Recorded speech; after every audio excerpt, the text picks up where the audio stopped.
नमस्कार साथियों, कैसे हैं आप सभी। उम्मीद करते हैं कि आप स्वस्थ होंगे, सुरक्षित होंगे, सुखी होंगे और अपने जीवन में नित्य नए-नए विचारों को और उनको सही दिशा में ले जाके अपनी मानवता और अपनी धर्म के साथ चलते हुए आगे बढ़ रहे होंगे और इस जीवन के संघर्ष में उससे हटकर और उससे दूर रहकर जो हमारी असावधानियां हैं, हमारी जो परेशानियां हैं, उससे बचते हुए आगे बढ़ रहे होंगे। जैसा कि हम चाणक्य की नीतियों को जानने और समझने की कोशिश करते हैं और ये सीखते हैं कि ऐसी कौन सी बातें हैं जो चाणक्य ने अपने दौरान जो सिखाई, जो बताई और उसके परिणाम स्वरूप जो उस समय के रिजल्ट थे वो बड़े सकारात्मक और पॉजिटिव थे।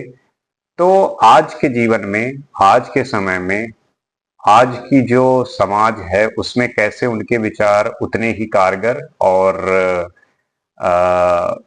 यूजफुल हैं, उसी को समझने के लिए, उन्हीं सब विचारों को जानने के लिए हम चाणक्य की नीति पे जो चर्चा करते हैं, उनकी बातों को समझते हैं। आज उसी श्रृंखला में आगे देखते हैं और समझने की कोशिश करते हैं कि चाणक्य ने ऐसी कौन सी बातें बताई हैं जो आज भी उतनी ही कारगर और उतनी इफेक्टिव है।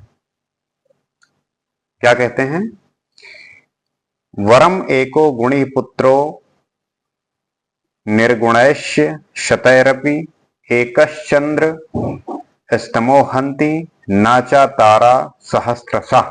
अर्थात सैकड़ों गुण रहित पुत्रों, मूर्ख पुत्रों के बजाय एक गुणवान और बुद्धिमान पुत्र का होना अच्छा है, क्योंकि रात्रि के समय में हजारों तारों की अपेक्षा एक चंद्रमा से ही रात्रि प्रकाशित होती है। मतलब उनका कहने का यह है कि आप जब पुत्र हो तो वो एक ऐसा पुत्र हो जो विद्वान और गुणों से पूर्ण हो। जरूरी नहीं कि आपके बहुत सारे पुत्र हों। अगर बहुत सारे पुत्र हैं और मूर्ख हैं तो उसके उनके होने का कोई मतलब नहीं है।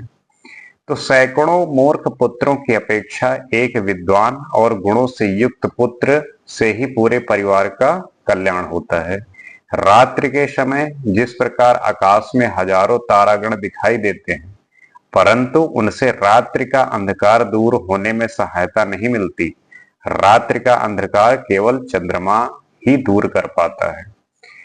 मतलब उनका यही है कि जब परिवार में, कुल में एक गुणी, एक विद्यावान और एक विद्वान पुत्र उत्पन्न होता है या पुत्री उत्पन्न होती है, तो उससे उस समाज का, उस कुल का और उस परिवार का नाम होता है। वहां पे उसको आदर और सत्कार मिलता है। उससे जो है समाज में एक सकारात्मक ऊर्जा का संचार होता है और उसके इस तरीके के किए हुए कार्य से और भी जो आने वाली जनरेशन होती है उससे प्रभावित होती है और आगे बढ़ती है एक सही दिशा में।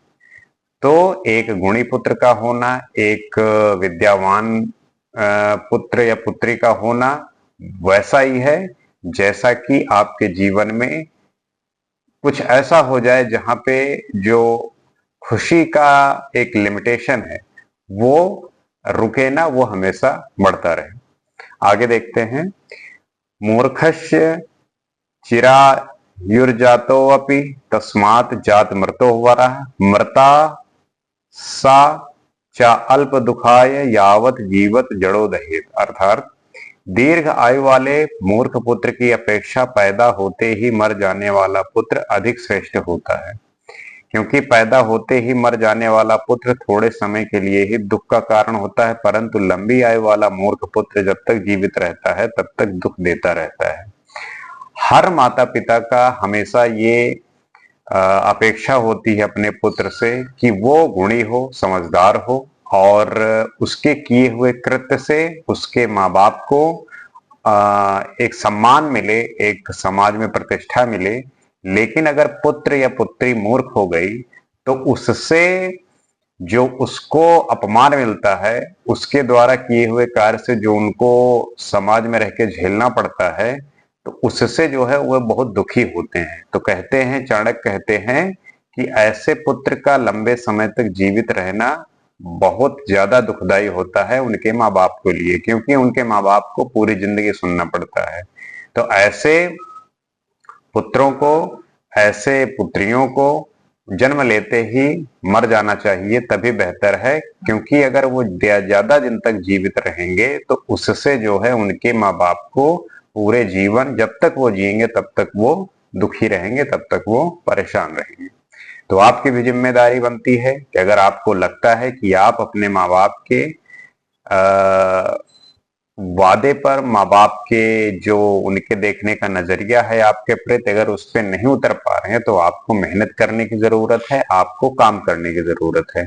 क्योंकि वही आपके उस जो स्थिति है उसको सही दिशा में लाने में और सही तरीके से काम करने में काम करेगा, सही तरीके से उसको ले जाएगा।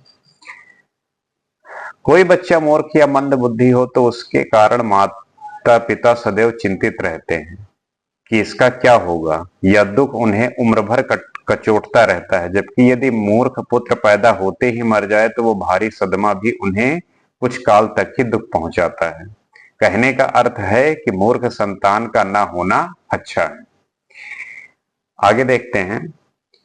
कुमाग्रवासा कुलहीन सेवा कुभोजनम क्रोधमुखी च भार्या पुत्रस्य मूर्खो विधवा च कन्या बिना अग्निना शट प्रदहंति कायम। अर्थात अशिक्षित तथा अनुपयुक्त स्थान या ग्राम में रहना, नीच व्यक्ति की सेवा, अरुचिकर और पौष्टिकता से रहित भोजन करना, झगड़ालू स्त्री, मूर्ख पुत्र और विधवा कन्या, ये 6 बातें ऐसी हैं जो बिना अग्नि के ही शरीर को जलाती रहती हैं। यहाँ पे चाणक्य ने कुछ ऐसी बातों को जिक्र किया है जो ऐसी हैं कि अगर वो हो रहा है तो इसका मतलब है कि आप बिना अग्नि पे बैठे, बिना आंच में गए अपने अंदर ही जलते रहते हैं। क्यों जलते रहते हैं? क्योंकि कुछ बातें हैं, जैसे कि कुछ बातें ऐसी होती हैं जिनसे व्यक्ति जीवन भर दुखी रहता है। उनमें सबसे प्रमुख वह स्थान है जहां उसे लगातार रहना होता है। यदि वह स्थान ठीक ना हो, वहां के निवासियों का आचार व्यवहार सही ना हो, तो व्यक्ति सदैव दुखी रहता है। जाहिर सी बात है कि जहां आप रह रहे हैं, अगर वहां का माहौल शांतिपूर्वक, सुखद और सकारात्मक ऊर्जा से भरा हुआ नहीं है, तो फिर वहां पे रहना एक तरीके से आपके लिए बेकार है। आपका वहां रहना ठीक नहीं होता, क्योंकि वहां पे किसी भी तरीके की उन्नति का होना मुश्किल ही है। और इसी प्रकार यदि किसी को नीच व्यक्ति की नौकरी करनी पड़े, गंदा बॉस, वही बात है कि अगर आपको किसी ऐसे व्यक्ति की नौकरी करनी पड़ रही है जो नीच है, अर्थात जो काम को उस तरीके से नहीं लेता जैसा उसे करना चाहिए, उसके जो भाव हैं, उसके जो कार्य करने का तरीका है, जो बिहेवियर है, काम कैसा है, अगर आप ऐसे व्यक्ति के अंडर काम कर रहे हो तो फिर आपका वहां पे होना बहुत दुख की बात है। और पौष्टिकता से रहित भोजन करना पड़े तो भी दुखदाई है। जाहिर सी बात है कि आपका जो भोजन है वो पौष्टिक होना चाहिए, उसमें ताकत होनी चाहिए, क्योंकि शरीर को चलाने के लिए, शरीर को हष्ट-पुष्ट रखने के लिए, शक्तिशाली बनने के लिए उसमें पौष्टिकता जरूरी है। आपका जो भोजन है वो शुद्ध और पौष्टिकता से भरा रहना चाहिए, क्योंकि अगर आप आपके भोजन में वो सब नहीं है तो इसका मतलब है कि ये दुख की बात है। यदि स्त्री झगड़ालू हो और छोटी छोटी बातों पर झगड़ा करती हो तो गृहस्थ का सुख उसे कैसे प्राप्त हो सकता है। जाहिर सी बात है कि अगर ये पहले की बात थी कि पहले जब पुरुष काम पे जाते थे और घर लौट के आते थे तो स्त्रियों का काम होता था कि उन्हें संभालना और हर तरीके से मदद करना जो हो सके, लेकिन उसके बदले अगर उसका जो बिहेवियर है वो झगड़ालू हो, लड़ाई करती हो, हर छोटी छोटी बात को लेके शिकायत करती हो, तो ये जो है भी एक तरीके का जो सुख है वो उससे आप वंचित हो जाएंगे, उससे आप परेशान रहेंगे। इसी प्रकार यदि पुत्र मूर्ख हो और लड़की विधवा हो तो यह आयु भर का क्लेश सहन करने योग्य नहीं होता। उसी प्रकार चाणक्य कह रहे हैं कि अगर पुत्र मूर्ख हो और लड़की विधवा हो गई हो, खैर डाइवोर्स का जो बात होता था ये उस टाइम पे काफी ज्यादा मुश्किल था और उस समय विधवा विवाह जो है नहीं होते थे, तो वहां पे एक पेरेंट्स के लिए बड़ी चिंता की बात होती थी। परंतु आज के समय में ये बात सामान्य हो गई है, अब चीजें बदल गई हैं, लेकिन फिर भी आज भी इसमें काफी दिक्कत देखने को मिलती है। तो आपको इस बात का ध्यान रखना है, आपको इन सब बातों को अपने जहन में रखना है और इसको कैसे हम अपने जीवन में ध्यान रखते हुए इन सब बातों का एक सही डिसीजन, एक सही विचार लेके आगे बढ़ेंगे तो हमारे जीवन में भी कुछ सकारात्मक और अच्छे निर्णय ले पाएंगे और अच्छे विचारों के आदान प्रदान से ही इस समाज में एक संवाद का जो स्तर है वो काफी ऊंचा उठेगा और सभी लोग विवेक से काम लेंगे। उम्मीद करते हैं कि बात आप समझे होंगे और इस पे विचार करेंगे। इसी तरीके से उनकी बातों को हम अगले भी एपिसोड में चर्चा करेंगे। आज के लिए इतना ही। नमस्कार।